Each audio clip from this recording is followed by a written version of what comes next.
Comentario con una orientación escatológica a las lecturas de la misa del lunes 8 de enero del 2018, lunes de la primera semana del tiempo ordinario.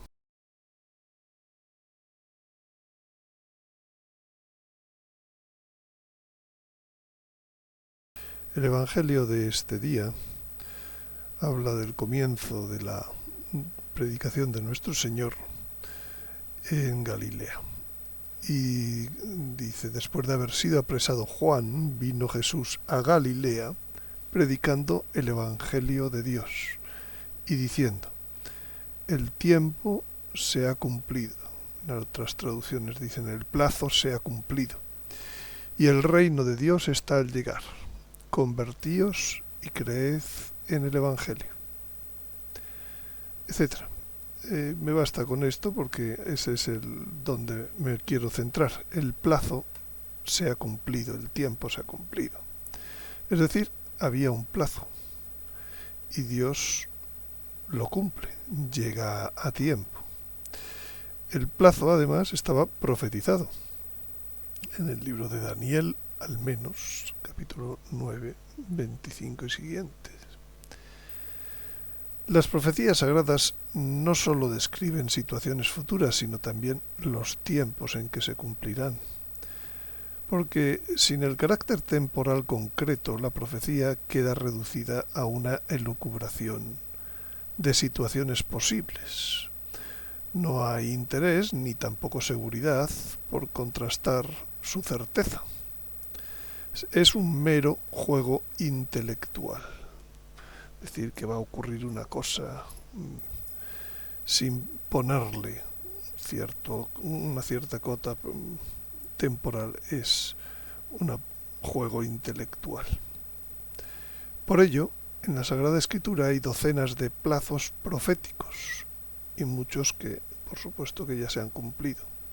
Por ejemplo, los 7 años de abundancia en Egipto y 7 de escasez, predichos por el patriarca José. Los 40 años de vagar por el desierto, profetizados por Moisés. Los 70 años de cautividad de Babilonia, profetizados por Jeremías. Las 70 semanas para la reconstrucción de Jerusalén en Daniel. Es decir, las profecías y sus tiempos no son cualesquiera, da igual, sino no son arbitrarios. No. Dios da indicaciones junto con la profecía de los tiempos. El objetivo de la profecía es dar a conocer los planes divinos de salvación a los hombres para poder los hombres seguirlos. Es la lámpara que luce en lugar oscuro. Es un modo de dar gloria a Dios en su infinita sabiduría. No es algo que no pueden entender la gente normal, reservado a especialistas. Tampoco es algo sin reglas que cualquiera pueda actuar, como decía San Pedro, ignorantes, cosas difíciles de entender, que los ignorantes y los débiles interpretan torcidamente lo mismo que las demás escrituras para su propia perdición. Hay que seguir el magisterio, hay que seguir el sentido común, las cosas los patrones que están establecidos, pero al fin y al cabo son cosas relativamente al alcance de todos. De hecho, por ejemplo, todo el Evangelio de San Mateo va relacionando los hechos que ocurren con las profecías que decían que eso iba a ocurrir. O sea, el objetivo de la profecía es guiarnos, darnos a conocer los planes divinos. El hecho cierto es que la realidad histórica del uso de la profecía es que los judíos interpretaron mal las profecías sobre la primera venida del Señor. Y ahora debemos afrontar la nueva venida del Señor. Y tenemos no solo las profecías que había cuando vino nuestro Señor sobre la segunda venida, sino que ahora tenemos nuevas profecías que han surgido pues por el mismo Señor, por el Nuevo Testamento, etcétera. Tenemos un cúmulo de profecías mayor del que había en la primera venida. Y no nos gustaría repetir el error de los judíos en la primera venida, volver a malinterpretar las profecías. porque al fin y al cabo entonces perderíamos la ayuda que Dios quiere darnos al darnos profecías. Bueno, entonces Dios da la profecía para anticipar el desarrollo de sucesos futuros, pero no solo para anticipar, sino también para confirmar que han ocurrido como Dios anunció. Si dice que van a ser 70 semanas de años, por supuesto que te sirven para esperar las 70 semanas conforme van llegando, pero también luego para confirmar que Dios lo sabía y ocurrió como Dios lo anunció. Pues en la primera venida hay dos posibles momentos de cumplimiento de la profecía de Daniel 9:25 que he dicho. Uno, que se cumple utilizando para el cálculo de años el año lunar. Y desde el año 457 a.C., que es uno de los posibles decretos, de los 4 decretos que menciona la profecía menciona uno, lo que pasa es que ocurrieron 4 poco después de que se dijera la profecía. Pues nos lleva hasta el año 12 en el mes de marzo. Casualmente es la presentación a los doctores de Israel, con tiempo para comprender y orientar lo que ocurriría 18 años después, ya con la vida pública, etc. La Virgen es la que da la clave temporal para este cálculo, como decíamos hace unos días cuando hablamos de Ana de Fanuel. Y el otro modo de calcularlo, estos 490 años, es el cálculo con el año perfecto, desde el año 444, que es el último de los 4 decretos, o con el cálculo del año solar de 365 días a partir del año 457, el mismo decreto anterior. Aquí hay un pequeño error, es antes de Jesucristo. Pues entonces llegamos a la entrada en Jerusalén y muerte de nuestro Señor, como se anunció. Bueno, el problema es que si lo descubrimos con el año solar o con el año perfecto, pues llegamos a la última semana de la vida de nuestro Señor. Nos pilla ya demasiado justos. El año lunar era el que nos ayudaba más para predecir está aquí. Esos son los tiempos que la Virgen conocía, de los que hemos hablado, cuando ella, como doncella en el templo, le dice a Ana de Fanuel, al leer Daniel, por las plegarias de los justos se acortarán las 70 semanas. ¿Cambiará el número de los años? No. La profecía no miente. No es el curso del sol, sino el de la luna, el que marca la medida del tiempo profético. Bueno, entonces de este modo se llega al año 12, al momento de la presentación a Israel a través de los doctores con nuestro Señor en el templo. En ese momento se estaban cumpliendo los tiempos de la profecía de Daniel. Y casualmente, pues dice el Evangelio, le encontraron en el templo sentado en medio de los maestros, estupefactos por su inteligencia y sus respuestas. De lo que les estaba hablando nuestro Señor como niño era que aquellos sabios tenían grandes carencias no solo sobre la misión del Mesías, sino sobre los tiempos en que iban a ocurrir. Y sin decirles directamente aquí estoy yo, pero luego podían considerarlo, que estaban ya avisados por esas profecías del cumplimiento de los plazos proféticos. Estaban avisados por los sucesos que habían ocurrido alrededor de Belén unos años antes.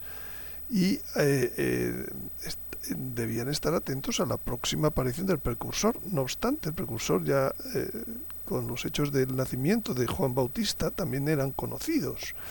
Otra cosa es que quisieran o no quisieran sumarlos. Y de hecho todos estos hechos, su madre los conservaba, todas estas cosas en su corazón.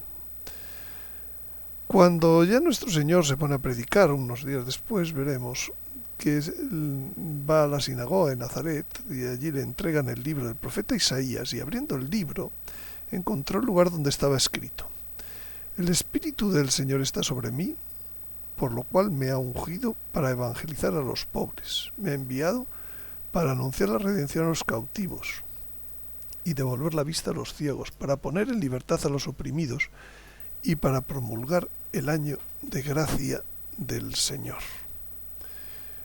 Esto lo dice el Evangelio de San Lucas, está citando también a Isaías. Hoy en día estamos también bastante cautivos, bastante ciegos, bastante necesidad de poner en libertad a los oprimidos. Todos estamos muy oprimidos en este momento, no solo exteriormente, sino también interiormente. Y hemos tenido año de gracia del Señor no hace mucho. Y enrollando el libro, se lo devolvió al ministro y se sentó. Todos en la sinagoga tenían los ojos fijos en él. ¿Qué dice el Señor? Comienza a decirles: hoy se ha cumplido esta escritura que acabáis de oír. Esta escritura tenía plazo. Hoy. Pero yo creo que también no tenía un único plazo. Hay un segundo plazo, que es en la nueva venida, porque la situación es otra vez la misma. Y entonces, lo que Jesús no terminó de leer del profeta Isaías, cuando llega hasta donde dice a pregonar el año de gracia de Yahvé, es que continúa: y el día de venganza de nuestro Dios. Hay una segunda venida, que será el día de venganza, para consolar a todos los que lloran, para darles diadema en vez de ceniza, aceite de gozo en vez de vestido de luto, alabanza en vez del espíritu abatido. Suena a esto aquello que dice el Apocalipsis: para dar tu premio a los profetas, para poner fin al tiempo de los muertos, juzgar el tiempo de los muertos. Se les llamará robles de justicia, plantación de Yahvé, para manifestar su gloria. Esos gentes. Es decir, Isaías profetizaba las dos venidas. Nuestro Señor, en la primera venida, se paró en lo que era más directamente relativo a la primera venida. Pero nosotros tenemos que darnos cuenta que aquellas palabras tienen dos momentos de cumplimiento. ¿Por qué cometieron el error? ¿Por qué fallaron aquellos judíos en aquel tiempo? Pues curiosamente lo dice en toda la Escritura: por ignorancia, culpable. Ignorancia, dice San Pedro: obrasteis por ignorancia, lo mismo que vuestros jefes. Los habitantes de Jerusalén y sus jefes cumplieron sin saberlo las escrituras de los profetas que se leen cada sábado. Y vuelvo a decir, estamos leyendo todos los días estas lecturas. Nadie hace un comentario con sentido escatológico.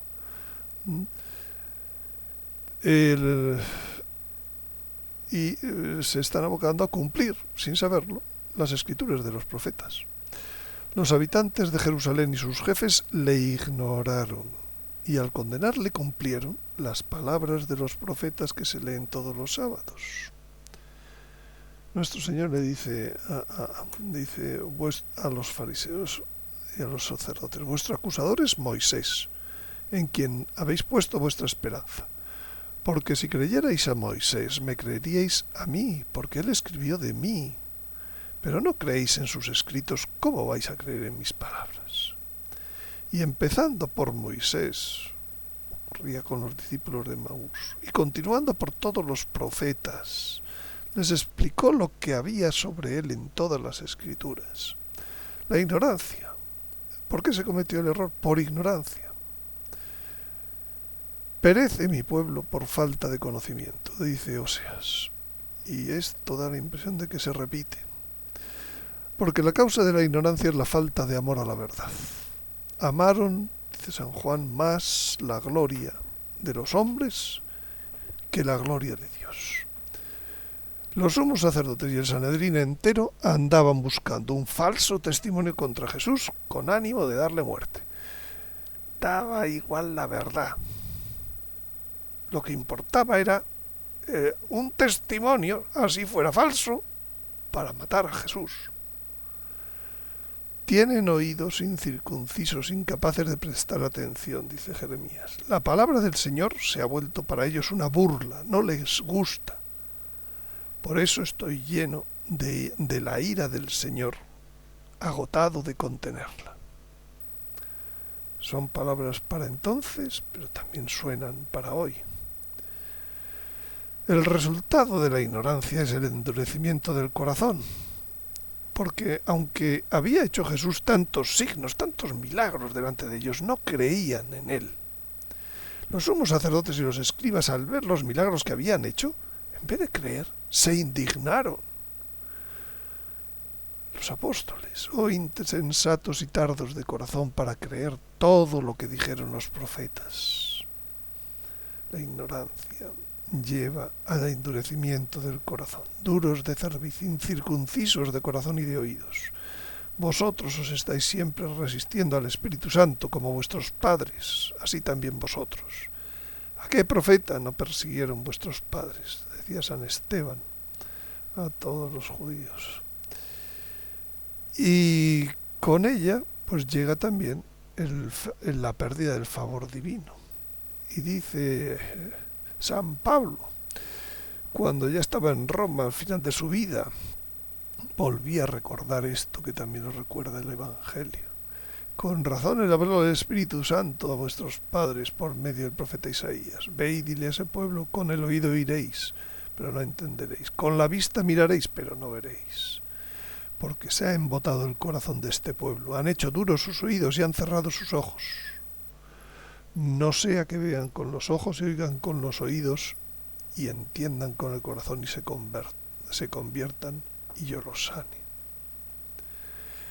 Bueno, pues nuestro Señor tiene como ungido, entonces como Mesías, como Cristo, tiene dos fases. La primera parte, anunciar la curación, la liberación, el día de gracia, etc. Todavía se está terminando esa fase, con los sacramentos, con el año de la misericordia, con el aviso, con el milagro de su plenitud. Todos hemos recibido gracia tras gracia. Pero vendrá la fase 2, anunciar el día de venganza, el consuelo de toda lágrima. Los cielos y la tierra están reservados para el fuego en el día del juicio y de la perdición de los hombres impíos. Será un rey que hará triunfar el derecho y la justicia. Ayer hablábamos del derecho y la justicia, que hoy en día no hacen más que estar conculcados. Y será príncipe de la paz. La paz no tendrá fin en su reino. Bueno, pues la nueva ignorancia. Hoy en día ocurre de nuevo lo mismo. Se desconoce mayoritariamente las Escrituras. O no se quiere saber de ellas. Hay una falta de amor a la verdad. Se busca la gloria de los hombres. Y entonces Dios les va a enviar un poder seductor para que crean en la mentira, de modo que sean condenados todos los que no creyeron en la verdad, sino que pusieron su complacencia en la injusticia. Va a haber un endurecimiento del corazón, porque hoy tampoco se creen en los milagros. Ni viendo las manifestaciones celestiales que se prodigan por todas partes. Por último se apareció a los 11, cuando estaban a la mesa y les reprochó su incredulidad. Esto es a los apóstoles, a los obispos, los sucesores de los apóstoles. Su incredulidad y dureza de corazón porque no creyeron a los que lo habían visto resucitado. ¿Cuánto se tarda hoy en aprobar las apariciones de la Virgen?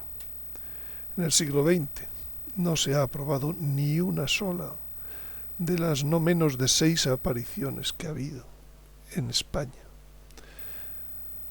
por los obispos.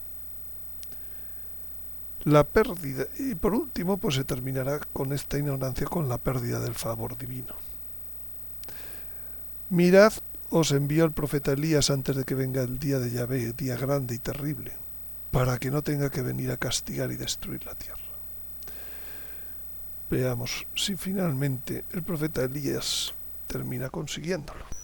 Recuerden que pueden ver diariamente estos comentarios con orientación escatológica a las lecturas de la misa y otros vídeos actualizados sobre escatología social y últimos tiempos en el canal de suscripción Vimeo de Antonio Yagüe, en la dirección http://vimeo.com/ondemand/hipótesis. Nada más, muchas gracias y les espero en el próximo comentario.